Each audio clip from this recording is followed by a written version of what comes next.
자동차 공장 40년, 62세 퇴직 후 남편과 아내의 월 90만 원 생존기. 안녕하세요, 여러분. 요즘 들어서 주변에 퇴직한 지 얼마 안 된 분들의 이야기가 많아졌죠.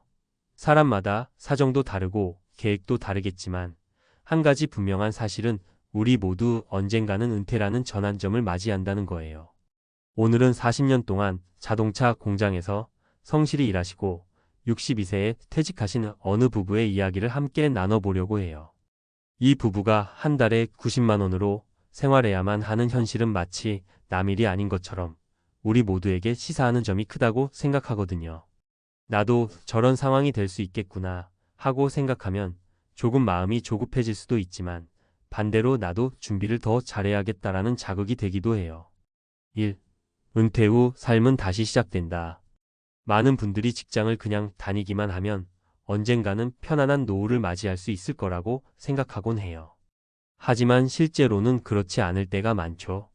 주 5일 혹은 주 6일 동안 피땀 흘려 일해도 월급 받으면 순식간에 사라지는 생활비와 아이들 교육비, 집 대출금 등에 허덕여 저축은커녕 이번 달도 겨우 버텼네 하며 한숨 돌리는 게 현실이잖아요. 이 부부도 크게 다르지 않았어요.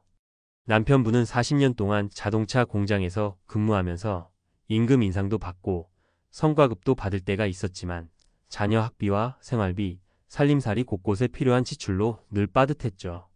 퇴직 전까지는 어떻게든 월급이 들어오니까 큰 문제는 없을 거야 라고 믿었는데 막상 퇴직 후 월 90만 원으로 맞닥뜨리니 아찔한 순간이 많았다고 해요.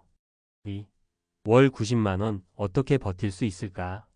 솔직히 말해서 월 90만 원으로는 한 달 기본 생활을 영위하기조차 빠듯해 보일 수 있어요. 도시에서 생활하려면 월세, 관리비, 공과금, 교통비, 식비 등 생각보다 돈이 많이 들거든요. 이 부부도 퇴직금을 한꺼번에 받아서 주거 문제부터 어떻게든 해결해 보려고 했지만 여러 가족 사정으로 인해 충분히 마련해 놓지 못한 상황이었어요. 그렇다면 이 부부는 어떻게 이 금액으로 한 달을 버텨나갈까요? 사실 방법은 생각보다 단순하지만 실천하기는 쉽지 않다고들 해요. 허리띠를 정말로 바짝 졸라매야 하고 소소하게라도 추가 수입원을 찾기 위해 나름의 노력을 계속해야 하죠. 3. 사례 1. 적은 돈으로도 소소한 행복을 찾는 법. 첫 번째 사례는 주변에서 흔히 볼 수 있는 미니멀 라이프를 시도한 케이스예요. 이 부부는 퇴직 후 가장 먼저 도대체 월 90만 원을 어디에 써야 할까? 라는 질문부터 스스로에게 던졌다고 해요. 예전에는 자동차 할부금, 통신비, 인터넷, 각종 구독 서비스 등 고정 지출이 참 많았대요. 그래서 가장 먼저 한 일이 월 90만 원의 항목을 크게 세 덩어리로 나누고 불필요한 지출부터 정리하는 거였죠. 주거 및 고정비 월세 대신 전세로 전환하거나 꼭 필요한 요금 외에는 다 없애기. 예를 들어 케이블 TV나 OTT 서비스를 여러 개 쓰던 걸 최소한으로 줄였다고 해요. 식비 및 생활비 야채나 육류도 세일 기간을 적극 활용하고 시장이나 로컬마트를 애용해요. 외식은 특별한 날에만.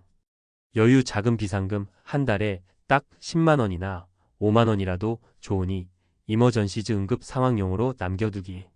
이렇게 하고 보니 의외로 뭐 없어도 살만하네? 라는 생각이 들기 시작했다는 거예요. 처음엔 조금 답답하고 이래서 언제 여유를 즐기지? 싶었지만 점차 단순한 삶에 적응하게 되면서 오히려 소소한 행복을 찾게 되었다고 합니다. 4. 사례 2. 퇴직 후에도 작은 일이라도 계속하기. 두 번째 사례는 은퇴 후에도 일을 놓지 않은 부부의 이야기예요. 남편분이 평생 자동차 공장에서 일하며 익힌 기술이 꽤 많았거든요. 단순 조립만 해온 게 아니라 잦은 기계 고장도 스스로 손보고 동료들이랑 작업 효율을 높이는 팁도 많이 공유해왔죠. 이 부부는 이 점을 잘 살려서 퇴직 후 동네 작은 정비소나 자동차 부품점에서 파트타임으로 일할 길을 찾아봤어요. 물론 체력적인 한계와 정규직이 아닌 탓에 급여는 높지 않았지만 한 달에 30만 40만 원만 벌어도 생활에 숨통이 트인다고 하더라고요. 또 일주일에 34일만 일하니까 몸이 예전보다 훨씬 편해지고 그야말로 인생 2막을 안정적으로 준비할 시간을 벌게 된 셈이죠. 이 나이에 무슨 일을 해? 라고 생각하기 쉽지만 오히려 퇴직 후에 일을 조금이라도 하니까 활력도 생기고 사회적 교류도 유지하게 되어서 우울감 예방에 큰 도움이 됐다는 후문이에요. 5. 사례 3. 지역 커뮤니티와의 협업으로 해결책 찾기. 세 번째 사례는 조금 색다른 방법인데요. 은퇴 후에 내가 살고 있는 지역 커뮤니티 혹은 지자체에서 운영하는 각종 프로그램에 참여해 보는 거예요. 예컨대 구청이나 시청에서 운영하는 시니어 취업 지원 프로그램 또는 중장년 재취업 교육 혹은 동네 도서관에서 진행하는 인생 이막 과정 같은 것들이 있어요. 이 부부도 처음에는 아유, 내가 이제 와서 무슨 교육을 받아. 컴퓨터도 잘 못 다루는 데라며 주저했대요. 그런데 막상 문을 두드려 보니 비교적 저렴한 혹은 무료인 취업 교육을 들을 수 있었고 온라인으로 간단한 문서 작업을 배울 수 있는 기회도 얻었죠.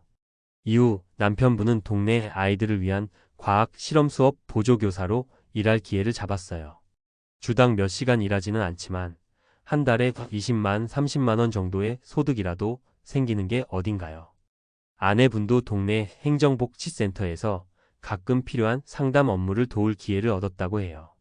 지역에서 진행되는 강좌나 일자리 정보를 놓치지 않고 적극적으로 찾아가니 새로운 사람도 만나고 네트워크도 형성돼서 예전보다 훨씬 덜 외롭고 훨씬 활기차게 지내게 되었다고 합니다.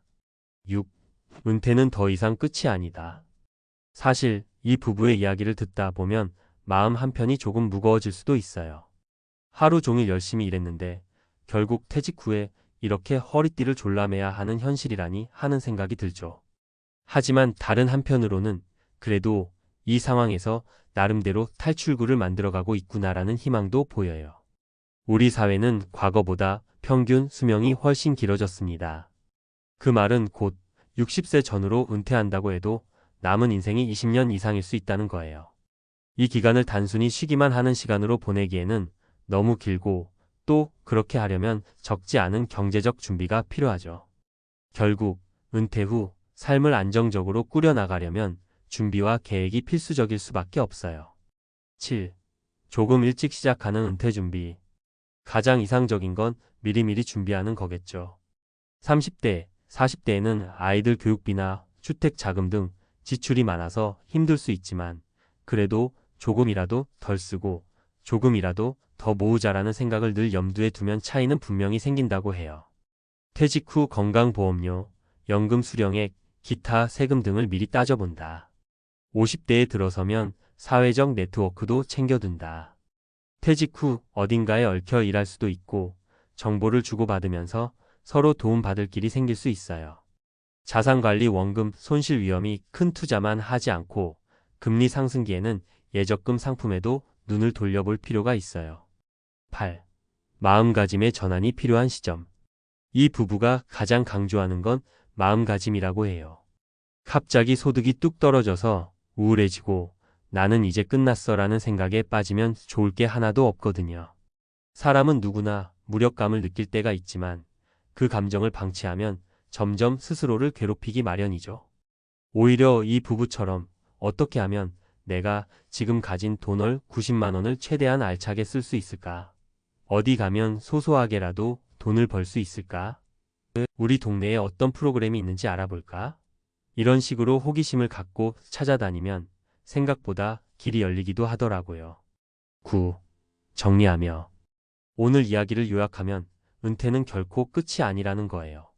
40년 동안 자동차 공장에서 성실히 일하셨던 62세 남편분이 퇴직 후 한 달 90만 원으로 아내와 함께 사는 건 분명 쉽지 않은 도전이지만 그래도 방법은 존재해요. 허리띠를 졸라매고 새로운 일을 조금이라도 찾고 지역 커뮤니티나 각종 프로그램을 적극적으로 활용하면 의외로 또 다른 삶이 펼쳐진다는 거죠. 우리 모두 언젠가는 일을 그만두고 정년을 맞이하고 그 뒤의 시간을 어떻게 보낼지 고민하는 날이 찾아와요. 그렇다면 지금부터라도 조금씩 준비하는 게 좋겠죠. 혹시 이미 은퇴하신 분들도 계시다면 늦었다고 낙담하기보다는 작은 것부터 다시 시작해보는 게 중요하다고 생각합니다. 나이는 숫자에 불과하다는 말을 공허한 위로처럼 느끼는 분들도 계시겠지만 실제로 은퇴 후 새로운 일, 새로운 취미, 새로운 인간관계를 통해 활력을 찾는 분들이 주변에 많이 생기고 있어요. 그리고 그런 분들의 공통점은 한 번의 실패나 좌절에도 쉽게 포기하지 않는 탄력 성내 질리언스를 가지고 있다는 거예요. 돌아보면 이 부부도 처음부터 완벽하게 잘해낸 건 절대 아니었어요. 퇴직 후 한동안은 매일같이 집에서 서로 짜증을 내기도 하고 경제적 압박감에 싸우기도 하셨대요. 그래도 조금씩 머리를 맞대고 이걸 어떻게 헤쳐나갈까 고민하다 보니 길이 보이기 시작했고 또 한 번 용기를 내서 밖으로 나가보니 생각보다 주변에 도움을 구할 곳이 많았다고 해요. 지금 이 글을 읽고 계신 여러분도 혹시 퇴직 후 경제적 고민이나 앞으로 어떻게 살아야 할지 막막함을 느끼고 계신가요? 그럼 주변에 있는 다양한 통로부터 찾아보세요. 구청, 시청, 주민센터, 시니어 취업 지원 프로그램, 혹은 교회나 절 같은 종교 단체에서 운영하는 봉사 프로그램 등. 이 중에서 내가 할 수 있는 게 분명히 하나쯤은 있을 거예요. 혼자 고민하며 집에만 틀어박혀 있으면 누가 나를 찾아와서 이거 해보세요 라고 알려주지 않거든요. 직접 발로 뛰어야 합니다. 끝으로 은퇴 전이신 분들에게도 당부하고 싶어요. 얼마나 모아야 돼? 라는 질문만큼이나 이후에 내가 어떤 일을 하며 지낼 수 있을까를 고민해 보라는 거예요. 돈은 물론 중요하지만 삶의 의미를 부여하는 건 결국 내가 좋아하거나 혹은 도움이 되는 일을 할 때 오거든요. 생각보다 이 부분을 놓치고 은퇴에 돌입하시는 분들이 많더라고요. 오늘 소개한 이 부부의 이야기가 조금이라도 도움이 되었으면 좋겠네요. 언뜻 듣기엔 월 90만 원 생존기가 살벌하게 들릴 수도 있지만 그 속에서 의외의 기쁨과 깨달음을 얻을 수도 있어요. 오늘 하루 나의 은퇴 생활을 미리 그려보는 시간을 가져보는 건 어떨까요? 작은 실천이 모여서 나중에는 큰 변화를 만들어줄 거라고 믿습니다.